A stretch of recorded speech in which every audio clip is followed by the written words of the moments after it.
नमस्कार, मैं लवली सिंह। आप देख रहे हैं बिहार टाइम्स 24।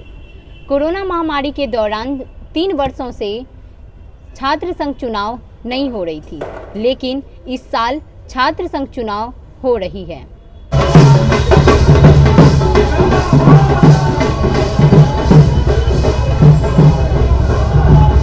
मैं अपने दर्शकों से कहना चाहूँगी कि छात्र संघ चुनाव की सारी प्रक्रिया पूरी हो चुकी है। 19 नवंबर को छात्र संघ चुनाव होने वाले हैं। तो आइए बात करते हैं कॉलेज के बच्चों से, छात्र से और छात्र संघ उम्मीदवारों से।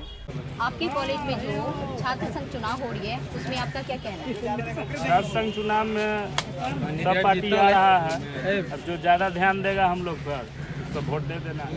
ज़्यादा ध्यान देने का मतलब क्या है? जो ज़्यादा काम किया है, ज़्यादा बच्चा को पैसा बांट रहा है, तो उसी को वोट दे देना है। तो जो पैसे बांट रहे हैं उनको वोट करना है, या जो आपको पैसे देंगे उनको आप वोट करोगे? हाँ, तो बिल्कुल करेंगे। आप दीजिएगा, आपको भी वोट करेंगे। ऐसा थोड़ी होता है। पैसे क्या यहाँ पे पैसे पे वोट बिकता है? हाँ, बिकिए रहा है। काहे नहीं बिकेगा? पैसा पर हर एक चीज़ बिकता है। तो अगर आप पैसे पे वोट करेंगे तो फिर तो यहाँ का विधि व्यवस्था तो बहुत खराब हो जाएगी। ये सब से हमको मतलब है नहीं। विधि व्यवस्था आपका सब कॉलेज सरकार है, देखेगा। आपका कॉलेज है, आपका यूनिवर्सिटी है, इसके बारे में आपका भी तो फर्ज बनता है ना कि आप कॉलेज के हित में अच्छा सोचो। सरकार ध्यान नहीं दे रहा है। सरकार जीत के लालू यादव के बेटा पर है, लालू यादव पर है, नीतीश कुमार पर है। सेंट्रल यूनिवर्सिटी बनाइए नहीं रहे। यूनिवर्सिटी का ग्रेड गिरते जा रहा है, तो कौन ध्यान देगा?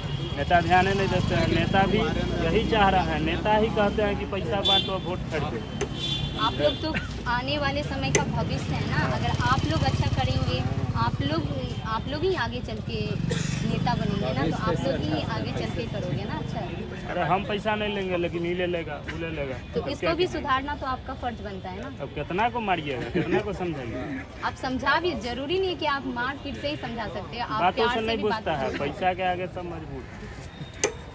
चलिए, बहुत बहुत धन्यवाद। इस चुनाव में आप किन किन मुद्दों को लेकर छात्र के बीच आना चाहते हैं? देखिए, मुद्दा हम लोग है कि हम लोग पटना विश्वविद्यालय बिहार का सबसे पुराना विश्वविद्यालय है। फिर भी 3 साल पहले पाटलिपुत्रा विश्वविद्यालय का गठन हुआ था। फिर भी अगर पटना में कोई बड़ा सेलिब्रिटी आता है या कोई बड़ा मेगा इवेंट होता है तो पटना यूनिवर्सिटी कैंपस को क्यों नहीं मिलता है? ये साइंस कॉलेज पहले, आज से 10 साल पहले पटना का सबसे मॉडर्न और सबसे न्यू, क्या कहते हैं कि सबसे नया कॉलेज माना जाता था सारा एक्टिविटी में। फिर भी इसको पीछे, तो हम लोग चाहते हैं कि जो हम लोग का कैंपस है, हम लोग अगर जीतेंगे तो एक्स्ट्रा करिकुलम हुआ, मतलब हम लोग कैंपस में ऐसा माहौल क्रिएट करेंगे कि बाहर मैसेज जाए कि हाँ, पटना यूनिवर्सिटी के स्टूडेंट का क्या क्रिएटिव माइंड है, और सब बड़ा सेलिब्रिटी हो या कोई भी वो हमारे कैंपस में आए।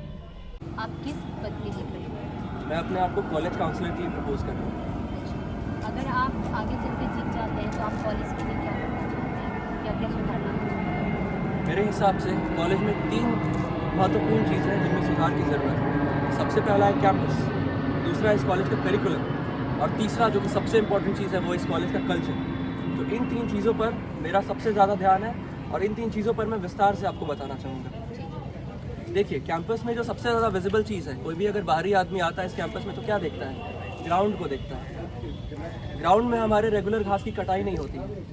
अभी तो चलिए आपको दिख रहा है कि हाँ चलिए कुछ ना कुछ घास कटा हुआ है, पर जब हम लोग फर्स्ट ईयर में आए थे कोरोना के बाद तो घास यहाँ तक बढ़ा हुआ था। हम लोगों ने as a first year student, हमारे डिपार्टमेंट ने, मैंने अकेले नहीं, स्ट्रगल किया, एप्लीकेशंस लिखे हैं, तब जाके उस घास की कटाई हुई। आज भी देखिए हमारे कॉलेज स्टूडेंट्स को ग्राउंड में बैठने की व्यवस्था नहीं, बच्चे सीढ़ी पर बैठने के लिए मजबूर हैं। क्या उनके पास चेयर्स नहीं होने चाहिए? ग्राउंड में चेयर्स लगाना हमारा सबसे मुख्य मुद्दा है ग्राउंड के लिए।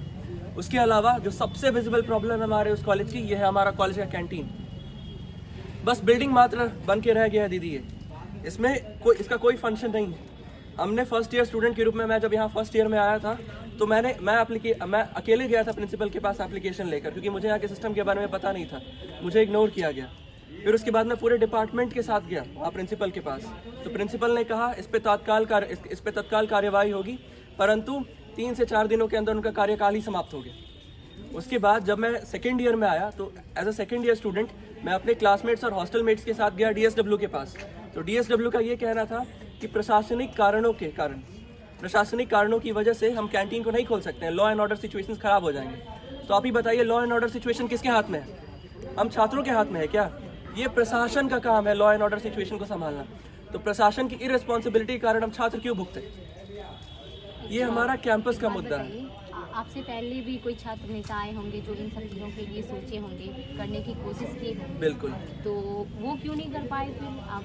और आपको लगता है आप अगर जीत जाते हो तो आप कर पाओगे? बिल्कुल बिल्कुल, देखिए इसका सबसे मुख्य कारण है कि मुद्दे तो वो लोग सारे लोग उठाते हैं, मुद्दे सबको ही देख रहे हैं, परंतु जीतने के बाद कौन किसके लिए कितना तत्पर है, ये सबसे महत्वपूर्ण चीज़ है। मैं अकेला इसके लिए तत्पर नहीं हूँ, मेरे जितने सपोर्टर्स हैं, मेरे जितने क्लासमेट्स हैं, मेरे जितने हॉस्टल मेट्स हैं, 5 हॉस्टल में सारे लोग इन चीज़ों के लिए मेरे साथ तत्पर हैं। मैं अकेला इन चीज़ों के लिए खड़ा होता तो कहीं ना कहीं मैं कह सकता था कि हाँ शायद मैं नाकामयाब रहूँ, पर अगर मैं जीतता हूँ तो मैं सिर्फ वोट नहीं मांग रहा, अपने इन मुद्दों के लिए सपोर्ट भी मांग रहा हूँ। तो सारे लोग मुझे इन चीज़ों के लिए सपोर्ट करेंगे और जब एक भीड़ इकट्ठा होगी, एक क्रांति आएगी, उसके बाद किसी सबको सुनना पड़ेगा, सरकार तक को सुनना पड़ेगा, कॉलेज प्रशासन तो छोड़ दीजिए आप। तो मेरा यही मानना है कि मैं अकेले भले ही है ना ये सब ना कर पाऊँ, लेकिन जितने लोग हैं मेरे साथ एक क्रांति का आह्वान करेंगे और ज़रूर इन चीज़ों को पूरा करेंगे। बस मेरा यही कहना है। को जीत जाते हैं तो क्या आपको लगता है कि इस कॉलेज में बदलाव आएगी और कॉलेज की तरफ से आपको सपोर्ट मिलेगा? देखिए बदलाव हमारे हाथ में है। अगर हम लोग देखिए होता क्या है, हिस्ट्री में जितना जीते हुए जीतने के बाद वो कल होके कैंपस में नजर ही नहीं आते। अगर हम जीत गए, अगर सप्ताह में हम 3 दिन ही कैंपस में जा के बोले कि आपके साथ गलत हो रहा है आप आइए, तो ये कन्फर्म है कि 100 में 80 लड़का मेरे साथ आएगा। और अगर हुजूम आपके पास है, भीड़ है, तो बड़ा से बड़ा आदमी भीड़ के सामने झुक जाता है। अगर यही पटना विश्वविद्यालय जो जेपी आंदोलन में पहली बार कांग्रेस का सरकार गिराया हुआ था, तो पटना यूनिवर्सिटी की ताकत को आप कम नहीं सकते हैं। कोई बोलते हैं कि बदलाव हम ही लोग ला सकते हैं। अगर हम आज यहाँ से 1000 बच्चा लेके कारगिल चौक चले गए, बोले कि कैंपस में ये करिए, हम लोग को चेंज लाना है, तो वो तो उसका क्या, पूरा पटना यूनिवर्सिटी का बच्चा अगर निकल गया समझे पूरे पटना जाम हो गया, तो उनको तो बदलाव लाना ही पड़ेगा। हमारे सीनियर ये है कि वो कभी चेंज कर नहीं पाए।